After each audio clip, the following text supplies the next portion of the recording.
보겠습니다. 고린도후서 3장 12절부터 끝절까지 같이 우리 합독하겠습니다. 고린도후서 3장 12절로 끝절입니다. 시작. 우리가 이 같은 소망이 있으므로 담대히 말하노니 우리는 모세가 이스라엘 자손들에게 장차 없어질 것에 결국을 주목하지 못하게 하려고 수건을 그 얼굴에 쓴 것 같이 아니하노라. 그러나 그들의 마음이 완고하여 오늘날까지도 구약을 읽을 때 그 수건이 벗겨지지 아니하고 있으니 그 수건은 그리스도 안에서 없어질 것이라. 오늘까지 모세의 글을 읽을 때 수건이 그 마음을 덮었도다. 그러나 언제든지 주께로 돌아가면 그 수건이 벗겨지리라. 주는 영이시니 주의 영이 계신 곳에는 자유가 있느니라. 우리가 다 수건을 벗은 얼굴로 거울을 보는 것 같이 주의 영광을 보매 그와 같은 형상으로 변화하여 영광에서 영광에 이르니 곧 주의 영으로 말미암음이니라. 아멘. 오늘 예배하는 여러분의 영혼 속에 또 예배하는 우리 모든 정말 심령 속에 주님의 은혜가 함께 하시고 정말 자유함이 이렇게 있기를 바랍니다. 이 자유함이라고 하는 것은 단순히 이렇게 마귀로부터 그냥 놓였다는 정도가 아니고 우리 육체에서는 건강을, 또 가난에서는 부요함을, 우리 영혼의 정죄함에서는 노임받는 것을 다 통틀어서 이렇게 얘기하는 것입니다.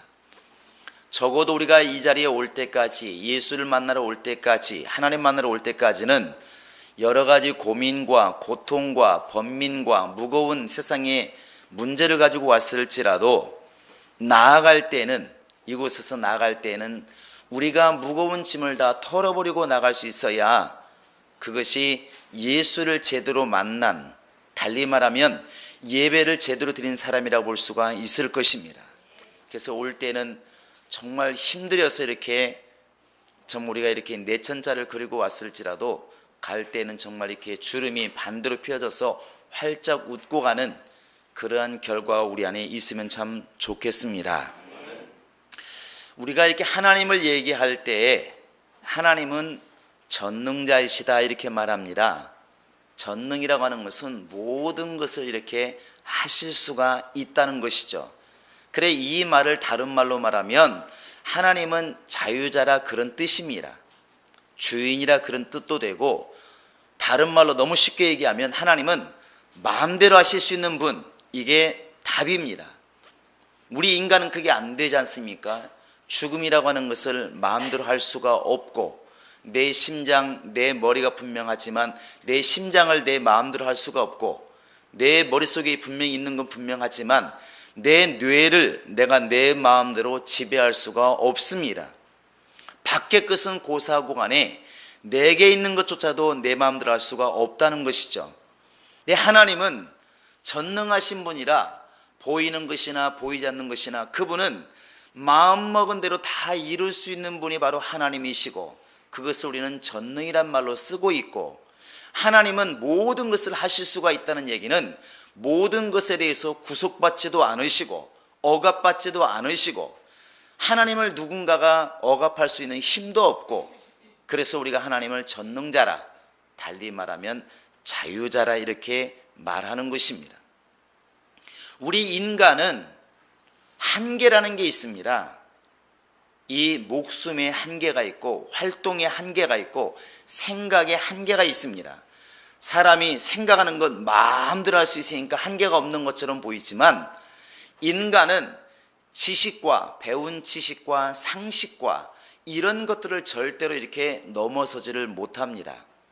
그래서 우리 이런 말 하지 않습니까? 만약에 고려시대 때나 조선시대 사람이 갑자기 뻥 하고 타임머신 타고 오늘 이 자리에 앉아 있다면 여러분 은혜가 넘치겠습니까? 놀라움이 넘치겠습니까? 예, 아마 숨 넘어갈 겁니다. 저기 앞에 목사 앞에 저 세워놓은 건 저건 뭘까? 왜 소리가 크게 들릴까? 사람 들고 이렇게 만지는 건 도대체 뭘까?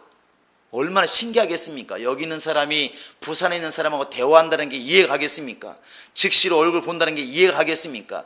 그 당시만 하더라도 한양 가려면 한 달 동안 말을 타고 가야 되는데 그렇게 해서도 겨우 만날까 말까 하는데 지금은 금방 즉시로 미국에 가 있는 사람, 영국에 있는 사람 즉시로 대화를 합니다. 그 사람들이 그 이해가 할까? 정말 이해가 할까? 우리조차도 처음에 TV 나올 때, 다리 달린 TV, 문 닫으면 화면이 닫히는 그런 TV 나올 때 그 뒤에를 본 적 있지 않습니까? 이게 사람이 나오는 건가? 도대체 어디서 나오나? 그게 정말 신기했다고요. 하물며 우리보다 200년, 300년 전에 500년을 살았던 사람들 지금 이 자리에 있으면 정말 기절해서 죽지 않겠습니까? 그 당시 사람들이 이런 것을 상상이나 했을까? 이런 세계를 과연 꿈이나 꿨을까? 정말 생각 못했을 것입니다. 인간의 마음이라고 하는 것, 생각이라는 것도 굉장히 자유스러운 것처럼 보이지만 상식과 경험이라고 하는 것을 절대로 벗어나지를 못합니다. 인간은 한계가 있는 그런 존재입니다.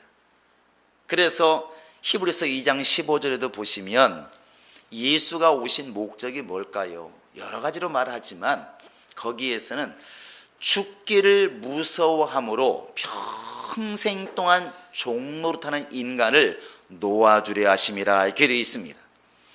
예수님께서 말씀이신 하나님의 아들이신 그분이 말씀이 육신이 되어 이 땅에 오신 이유가 무엇이냐?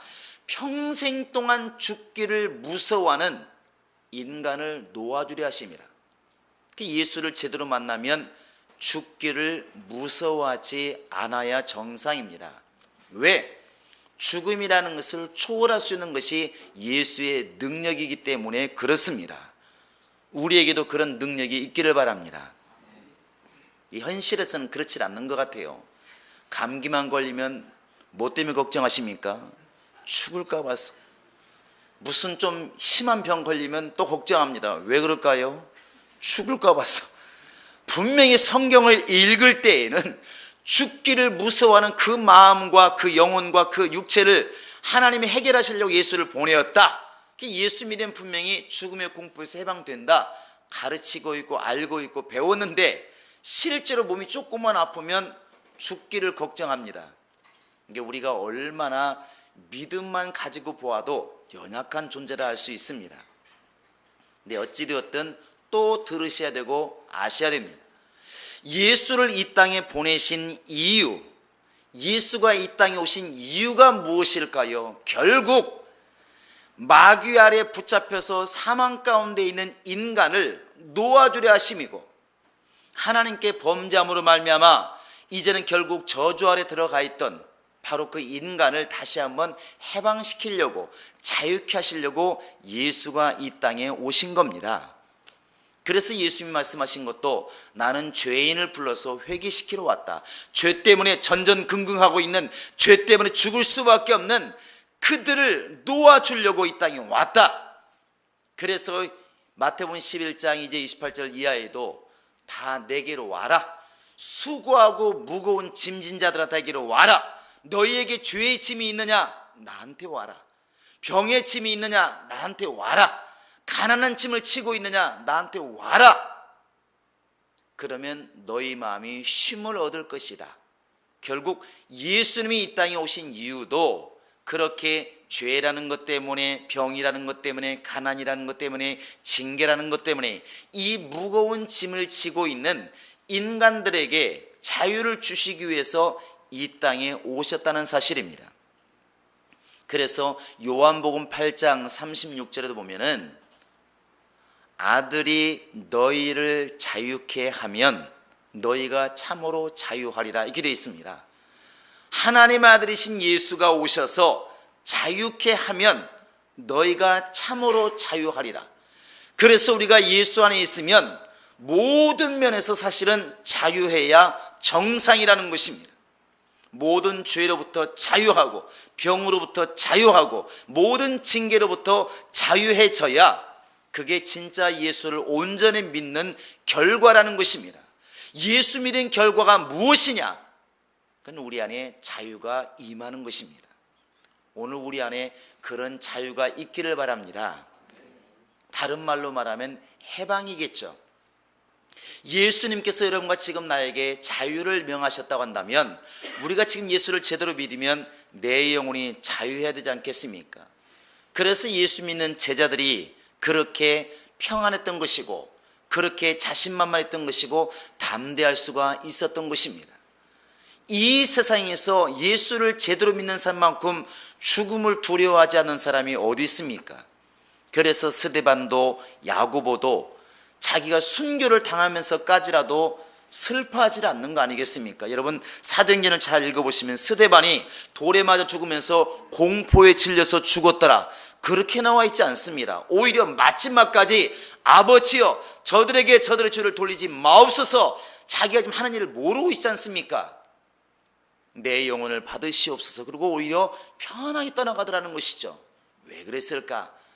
사나 죽으나 우리는 주의 것이라는 것이 너무나 분명하기 때문에 죽음이라고 하는 그 공포를 넘어선다는 것입니다.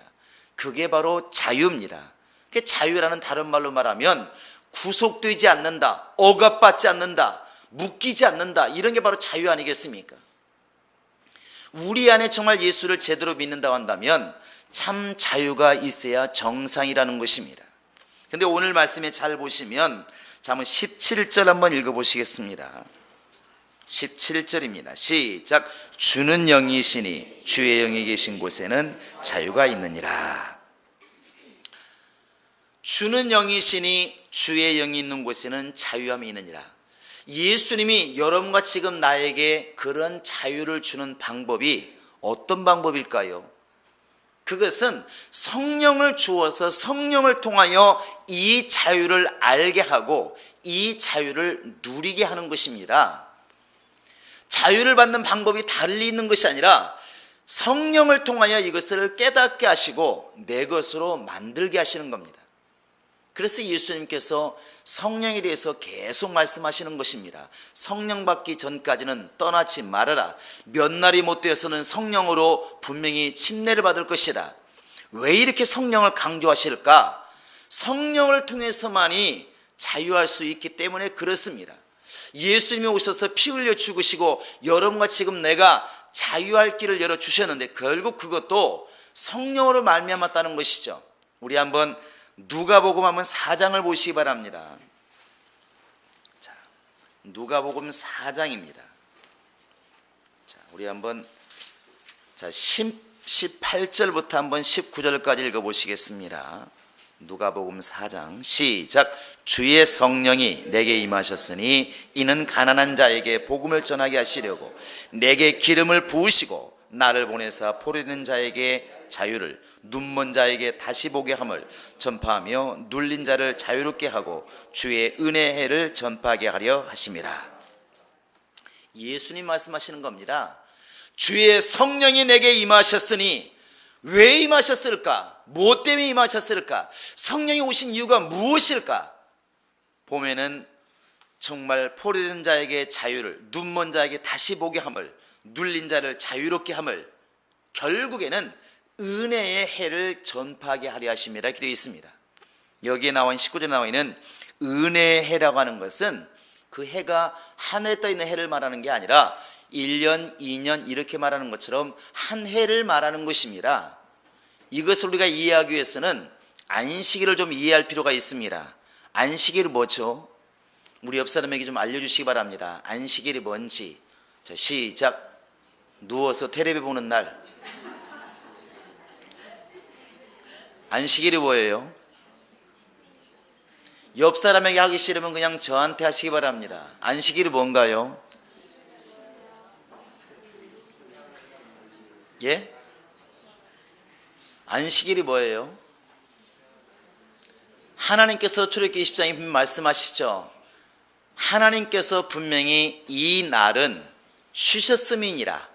엿새 동안 한 천지를 창조하시고 제7일째 쉬셨음이니라. 그러므로 너희는 이 날을 기억하고 쉬어라.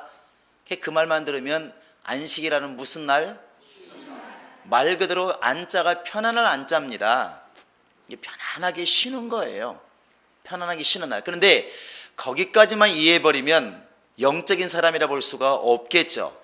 레위기 23장 3절에 보시면 한번 읽어볼까요? 자, 레위기 23장을 한번 펴보시기 바랍니다. 자, 출애굽기 뒤에 나와 있습니다. 레위기 23장 한번 3절을 보시기 바랍니다. 자, 다 피셨나요? 3절 한번 읽어보시겠습니다. 시작. 엿새 동안은 일할 것이요 일곱째 날은 쉴 안식일이니 성회의 날이라. 너희가 아무 일도 하지 말라. 이는 너희가 거주하는 각처에서 지킬 여호와의 안식일이라. 안식일을 두 가지 의미를 말씀하셨습니다. 일곱째 날은 뭐하라? 쉬어라. 쉬어라. 그래서 주일날 그냥 집에서 TV 보면서 교회 안 나오고 쉬는 사람도 있습니다. 안식을 제대로 하는 것입니다. 근데 그 뒤에 보시면 두 번째 뭐라고 할 수 있습니까? 성회의 날이라. 성회라는 것은 거룩하게 모인다는 뜻입니다. 그러니까 하나님이 진짜 원하는 것은 제7일 날 그냥 여섯 동안 죽도록 일하다가 마음 놓고 뒤에 누워서 정말 속된 말로 뒤비져서 이렇게 하늘 쳐다보고 쉬라는 게 아니라 그날만큼은 마치 일하듯이 누구를 기억해라? 하나님을 기억하고 예수 이름으로 모이고 하나님 이름으로 모이고 좀 영적으로 좀 하나님을 기억했으면 좋겠다. 그것입니다. 그게 안식일이에요. 그러니까 일주일 중에서 가장 중요한 날이 어떤 날? 하나님께서 보실 때는 안식일이에요. 엿새 동안은 나를 위해서 일했지만 안식일만큼은 하나님을 기억해서 하나님을 위해서 쉬는 날, 그게 안식일입니다. 그 안식일이 확장된 게 뭐냐면 안식년입니다. 안식년. 그래서 레위기 25장 1절부터 보시면 집에 가서 보시기 바랍니다. 안식년은 제 7년째, 그냥 눈치껏 오지 않습니까? 6년 동안 열심히 일하고 제 7년째가 안식년입니다. 안식년. 지금도 어느 교회에서는 목사님들도 왜 7년째 되는 날 안식년을 이렇게 쓰기도 합니다. 열심히 6년 동안 땅도 경작해서 일하고다가 제 7년째는 땅도 좀 쉬게 하고 또 이렇게 여러 가지 돌릴 건 돌리고 제 7년째는 안식년이라고 그랬습니다. 그런데 그 안식년이 또 확대된 게 뭐냐면 제대로 된 게 뭐냐면 희년이라는 것입니다. 희년은 바로 50년째 되는 날, 바로 안식년이 7년째 있는데 그 7년째가 7번 하면은 49년입니다. 그 7년짜리가 7번이 지나면 바로 이제 50년이 되는데 그 50년째가 희년이라는 것입니다. 그 희년째에는 데리고 있던 종도 놓아 주어야 되고 내가 그동안에 사서 써먹었던 그 땅도 다시 돌려줘야 되고 왜 이렇게 하냐면 원래 이 가나안 땅을 갖다가 12지파가 나누었는데 만약에 각자 그냥 사서 자기가 쓰기로 말하면 지파에게 나눈 땅에 무슨 의미가 있겠습니까? 다 사버렸는데 다시 돌려주라는 것입니다. 그러니까 희년체에는 종되었던 사람이 다시 자유인이 되고 남에게 팔렸던 땅을 다시 되찾고 이런 게 바로 희년이에요. 무언가 이게 오르지 않습니까? 그런데 안식일 또 안식년 그 다음에 희년 이것을 이스라엘 사람들이 잘 지켰어요. 그런데 이것은 무엇을 얘기하냐면 결국 예수를 이야기하는 것입니다. 그래서 마태복음 12장 8절에도 보면 이스라엘 사람들이 자꾸 예수님에게 안식일을 안 지켰다고 막 따지니까 말씀하시기를 안식일이 중요한데 그 안식일의 주인이 누구냐? 진짜 안식일의 주인이 누구냐? 인자다. 내가 곧 안식일의 주인이다. 안식일의 주인이 예수님이라면 안식년의 주인은 누구겠습니까? 예수님이십니다. 희년의 주인은 바로 예수님이십니다. 그래서 예수를 통해서 모든 것이 회복되는 것입니다. 죄를 지었던 인간이 죄 용서받고 다시 에덴에 돌아갈 수 있는 길이 열린 것이고 마귀에게 죄 때문에 빼앗겨서 마귀의 종으로 타던 그 종이 노임받고 다시 하나님 안에서 자유인이 되는 것이고 사망 가운데 있던 사람이 예수를 통하여 다시 생명으로 들어오게 되는 것입니다. 결국 하나님이 안식일을 지키고 안식년을 지키고 희년을 지키라고 하는 것은 예수를 기억하라는 것입니다. 예수를 기억하라는 것이죠. 예수 안에 참 자유가 있습니다. 할렐루야. 자, 예수 안에 참 자유가 있다. 시작. 예수 안에 참 자유가 있다. 예수 안에 참 자유가 있다. 예수 안에 참 자유가 있다. 그런데 만약에 오늘 우리도 지금 주일을 지키는데 나를 구별한 이 지금 주일 12일이라고 하는 이 날짜를 지키려고 애쓰다 보면 이 날짜의 주인이신 예수를 잃어버립니다. 그럼 어떤 일이 벌어지냐면 절대로 평강과 자유가 없다는 것입니다. 안식일을 잘 지켰던 바리새인이나 오늘날 주일을 잘 지키는 예수 믿는 사람이나 뭐가 다르냐는 것이죠. 하나님이 원하시는 것은 그 나를 주신 것도 법을 주신 것도 사실은 그 법을 주시고 나를 주신 하나님을 좀 기억하라는 것입니다. 오늘 이 자리에 지금 예배하는 여러분과 지금 나도 나는 지금 주일을 잘 구별해서 지켰다, 여기까지 머물러 버리면 진정한 자유, 진정한 능력은 없습니다. 이 나를 주신 하나님을 기억하고 예수를 기억해야 참 자유가 우리에게 주어진다는 것입니다. 그런데 예수님이 하나님의 나라에 가 계시기 때문에 이제 우리가 볼 수가 없다는 게 문제죠. 그래서 성령을 자꾸 명하시는 겁니다. 성령을 받으라, 성령을 받으라. 성령이 오셔야 제대로 이 은혜를 알 수가 있고 성령이 오셔야 제대로 예수 안에 거하는 것이라는 것이죠. 우리 한번 오늘 본문이 있었던 앞에 고린도후서 3장 한번 앞에 보시기 바랍니다. 자, 6절을 보실까요? 자, 6절 고린도후서 3장 6절입니다. 시작. 그가 또한 우리를 새 언약의 일꾼 되게 만족하게 하셨으니 율법 조문으로 하지 아니하고 오직 영으로 하매니 율법 조문은 죽이는 것이요 영은 살리는 것이니라. 옛날 책에는 이제 개역 성경에는 의문이라 되어 있고 오늘은 율법 조문이라 되어 있는데 더 해석을 해놓은 것 같습니다. 조문이라고 하는 것은 어떤 법 같은 것을 종류별로 나누어서 이렇게 기록한 것을 조문이라고 그러는데 여기에 보시면 한마디로 율법은 죽이는 것이요 영은 살리는 것이라 이렇게 되어 있습니다. 영은 살리는 것이다. 그러면 영이 뭘까요? 영이 뭡니까? 한번 요한복음 3장을 보시기 바랍니다. 자, 요한복음 3장.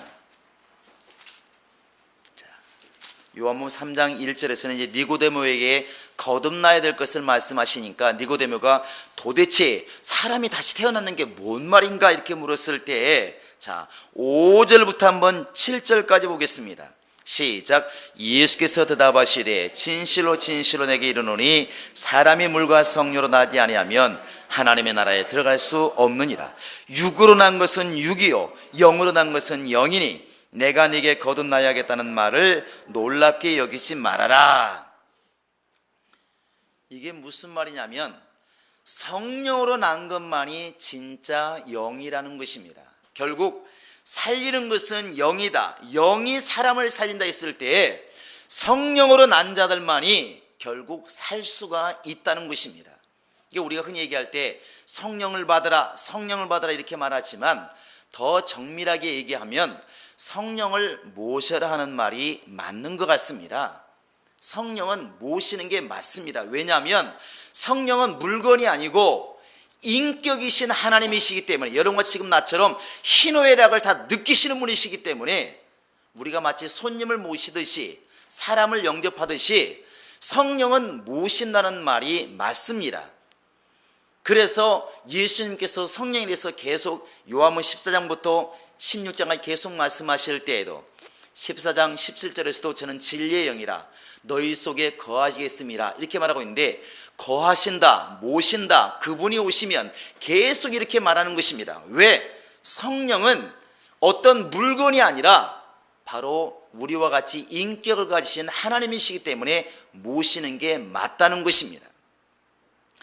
이 성령이 우리 안에 오셔서 그분이 마음껏 일하실 때, 달리 말하면 예수가 누구이시고 어떻게 믿어야 되고 그분을 통해서 우리가 얻어야 될 것이 무엇인가를 분명하게 깨우치실 때에 비로소 우리가 참 자유라고 하는 그 안에 들어갈 수가 있다는 것입니다. 할렐루야. 그래서 성령을 갖다가 다른 말로 말하면 진리의 영 이렇게 말합니다.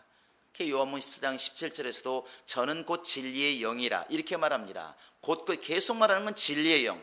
왜 진리의 영이라 말할까요? 성령을 통해서만이 참 자유를 알 수 있기 때문에 그렇습니다. 그래서 예수님도 계속 말씀하지 않습니까? 요한복음 8장 32절에 보시면 진리가 너희를 자유케 하리라. 진리를 알지니 진리가 너희를 자유케 하리라. 곧 성령이 우리 안에 임하시면 우리가 자유를 알게 되고 자유 가운데 거하게 된다는 것입니다. 우리 로마서입니까? 한번 볼까요? 자, 로마서 8장을 보시기 바랍니다. 로마서 8장 한번 1절 보시기 바랍니다.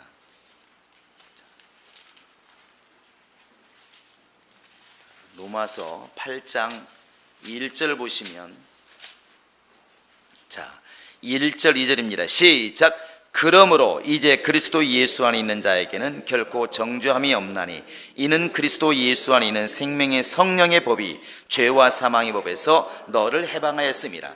이 해방이란 말이 결국 자유라는 얘기인데, 예수 안에 있는 사람은 정죄함이 없다. 왜 정죄함이 없느냐? 왜 죄에게 눌리지 않느냐? 2절에 나와 있는 것처럼 성령의 법이 곧 이게 진리의 법입니다. 곧 성령은 진리의 영, 우리를 해방시키는 영이라는 것이죠. 이 성령을 그래서 우리가 모시자는 것입니다. 신앙생활이 무엇이냐? 이 성령을 모시고 사는 생활이 바로 그게 신앙생활입니다. 신앙생활.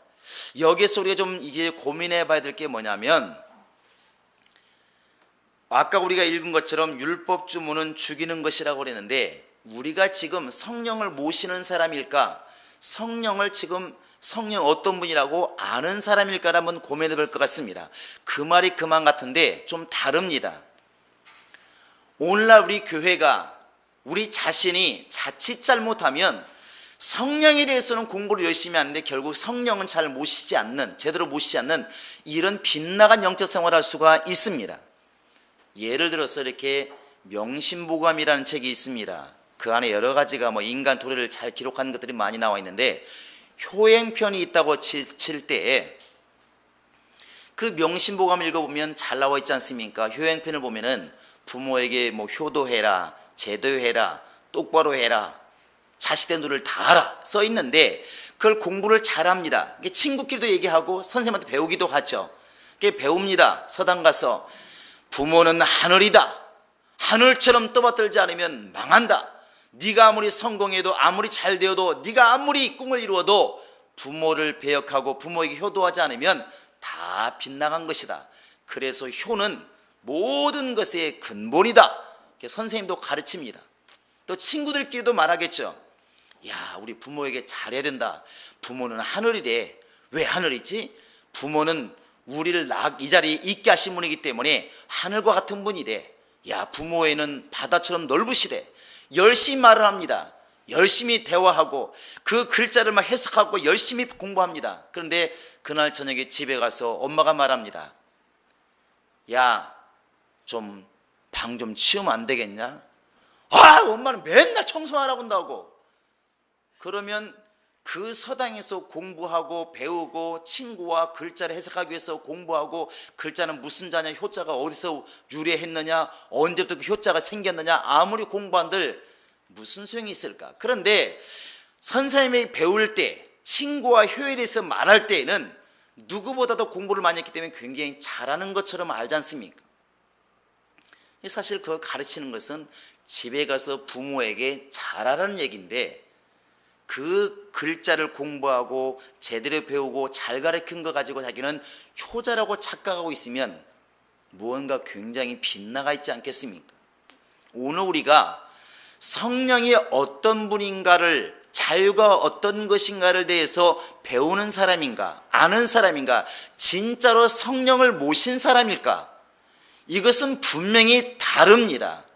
성령은 우리가 그분에 대해서 알고 배우는 거 매우 중요하지만, 진짜 중요한 것은 내가 성령에 굴복당해서 성령을 모시는 사람이 되기를 원하는 것이지, 성령에 대해서 알기를 원하는 사람을 그치는 것을 원하는 게 아니라는 것입니다. 우리가 사도행전을 자꾸 얘기하지만 사도행전은 다른 말로 말하면 성령행전인데, 성령이 직접 말씀하시고 직접 이끌어 가시고 제자들 또한 그렇게 성령께 굴복당했던 때가 사도행전 시대입니다. 우리 한번 볼까요? 한번 자, 사도행전을 보시기 바랍니다. 사도행전 8장입니다.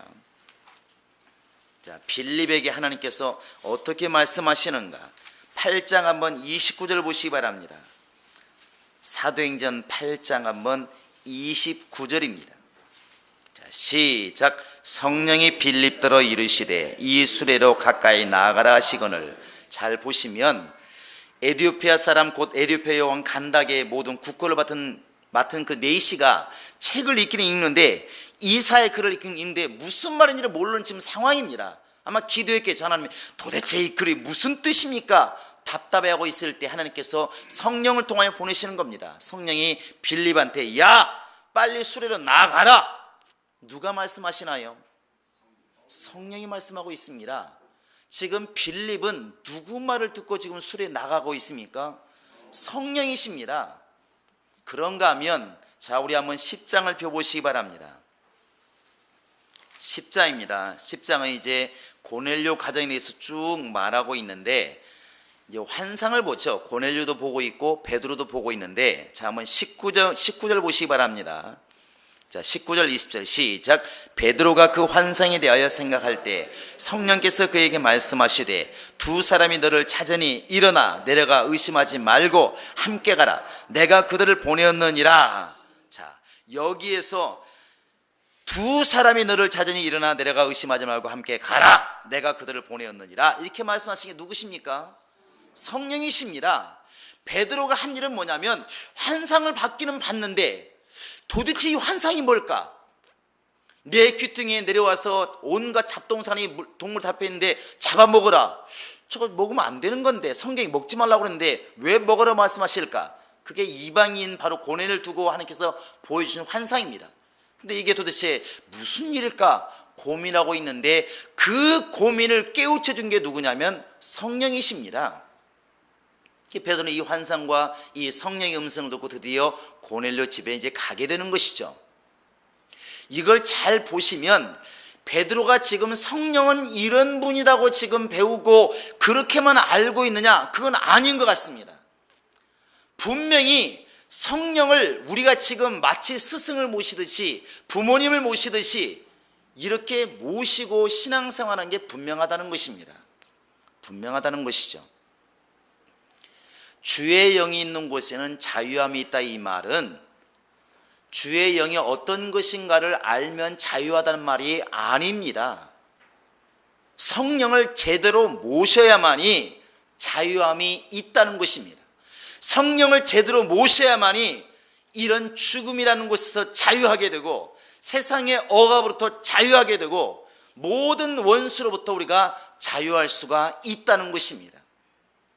지금 여러분과 지금 내가 기도하고 신경 써야 될 것은 너무나 분명합니다. 내가 그동안에 율법을 공부한 바리새인들처럼 그 사람들 공부 열심히 했습니다.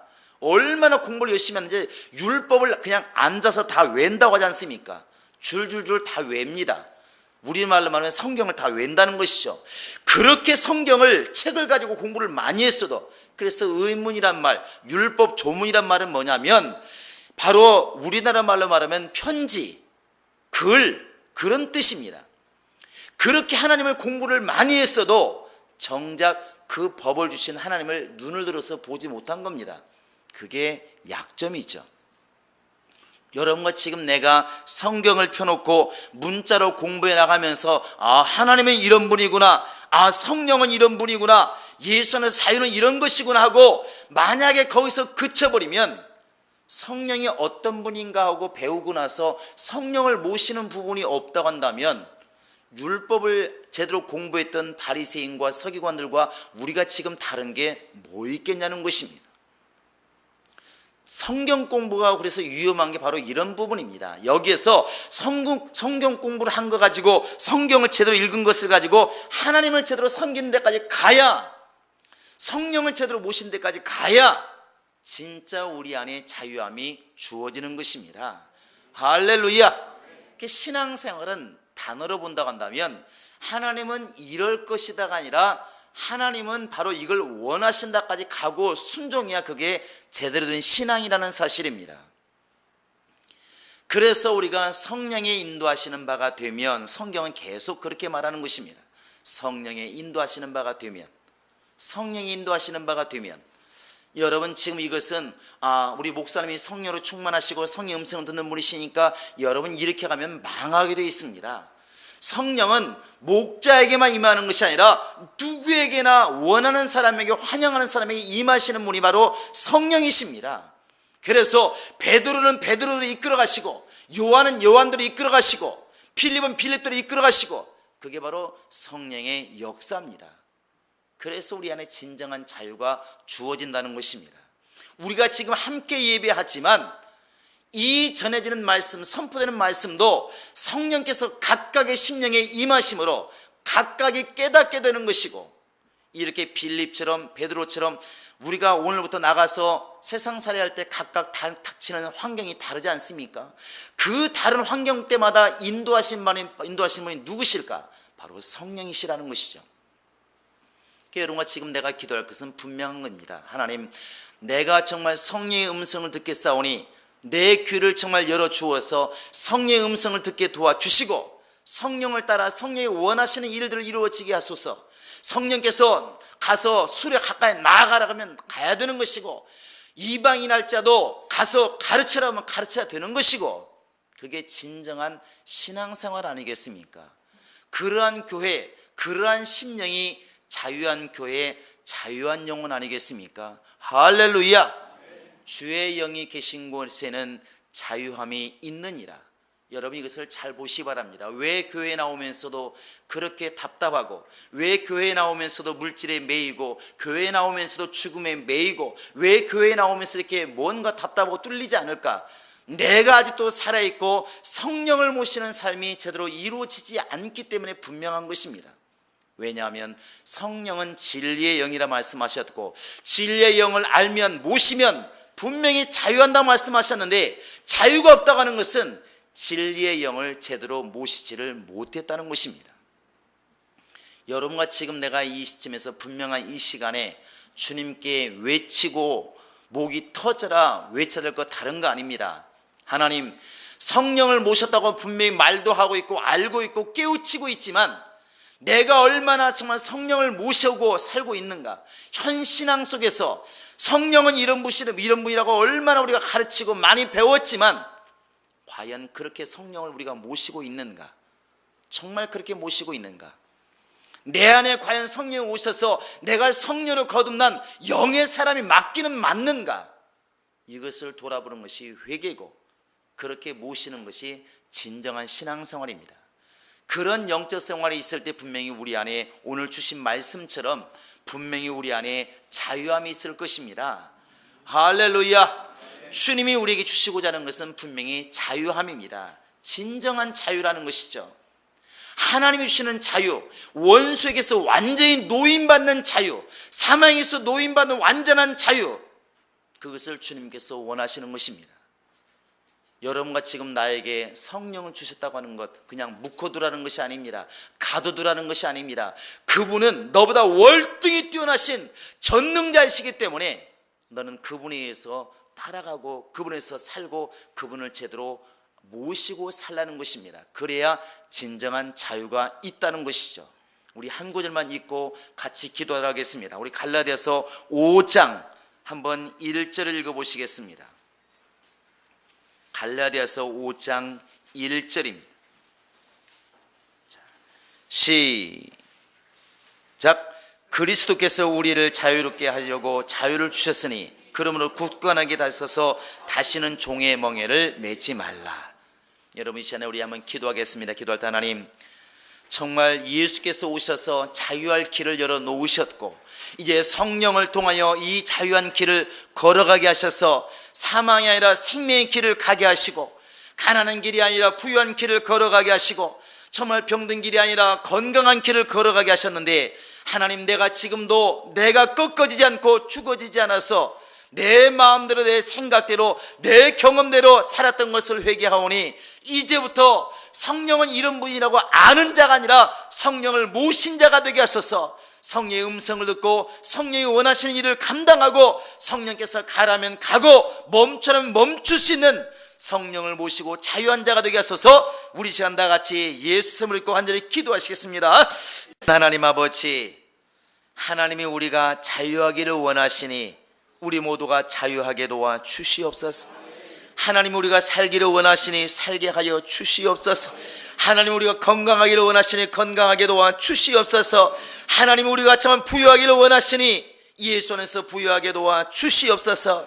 그러기 위하여 우리가 눈이 열리고 귀가 열리기를 원합니다. 눈이 열려서 세상은 보이나 경치는 보이나 주님의 나라가 보여지지 않고, 귀가 열려서 사람 소리는 들리나 주의 음성이 들리지 않는 이 답답한 현실을 다 회개하여 돌이키게 도와주시고, 이제부터 정말 진리의 영이신 성령을 볼 수 있는 눈과 성령의 인도를 받을 수 있는 귀가 열릴 수 있도록 하나님이 함께 하시고 인도하여 주시옵소서. 이스라엘 사람들이 율법을 배우고 공부하고 안식일을 제대로 지켰지만 정말 그가 말하고 있는 예수를 보지 못하는 그런 안타까움이 있었던 것처럼, 우리가 글로서만 성경을 보지 않게 도와주시고 글로서만 성령을 아는 자라고 말하지 않도록 하나님이 함께 하시고 인도하여 주시옵소서. 우리와 성전이 같은 엘리야, 또 정말 베드로, 필립, 이들에게도 주께서 말씀하신 것처럼 오늘 이 시대에 이 교회에 성령께서 친히 말씀하셔서 성령의 교회를 하시는 말씀이 들려지게 도와주시고, 우리에게도 명하사 가야 할 곳과 멈춰야 할 것을 깨달을 수 있도록 성령께서 우리에게 말씀하시고, 우리 모두가 다 성령은 그렇게 진실되이 하나님을 모시듯이 모시는 신앙생활 할 수 있도록 역사하시고 인도하여 주시옵소서. 주의 영이 있는 곳에는 자유함이 있다 말씀하셨으니 우리 모두가 다 주의 영이신 진리의 영이신 성령을 제대로 모시고 살아갈 수 있도록 하나님이 함께 하시고 인도하여 주시옵소서. 성령을 배제하고 우리 인간의 즐거움을 쫓지 않게 도와주시고, 성령을 우리가 모시지 않고 제대로 정말 신앙생활다 말하지 않도록 하나님이 깨우치시고 인도하여 주시옵소서. 감사하고 예수님의 이름으로 기도합니다. 아멘. 이제는 우리 구주 예수 그리스도의 은혜와 하나님 아버지의 극진하신 사랑과 성령의 교통하심과 충만케 하심이 이제 성령을 제대로 모심으로 주님이 함께 하시는 자유함을 누리기로 작정한 모든 심령들 머리 위에 이제로부터 영원토록 함께 있을지어다. 아멘.